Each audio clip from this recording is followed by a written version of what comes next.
Şunu da alalım. Şöyle gördüm, dedim sana.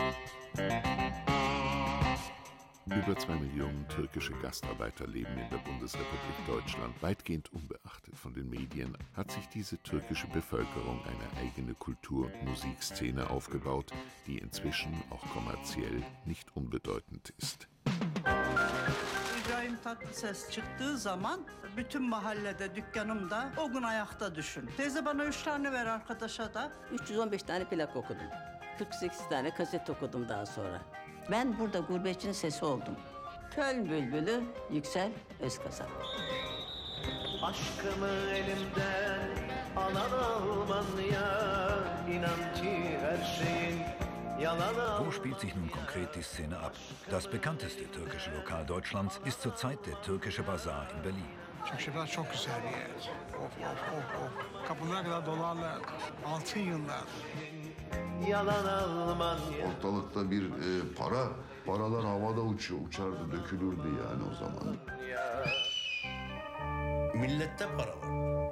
Görebiliyordun yani.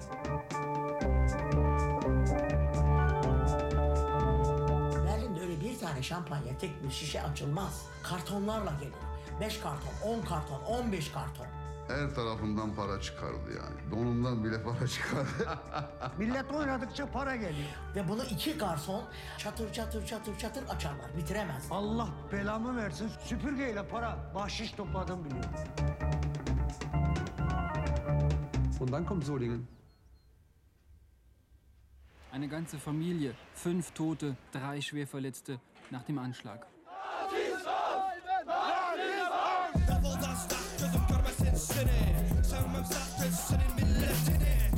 Diese Wut, die gehört einfach zu der Musik dazu. Das ist Hip-Hop, das ist Rap und es muss eigentlich mit Gewalt kommen. Resmen yaradı gençliğe. Müzik bir yere gelme şansını verdi. Wer hat den Hip-Hop Mitte, Ende der 80er gemacht? Die ganzen Breakdance-Crews waren voller Gastarbeiterkinder.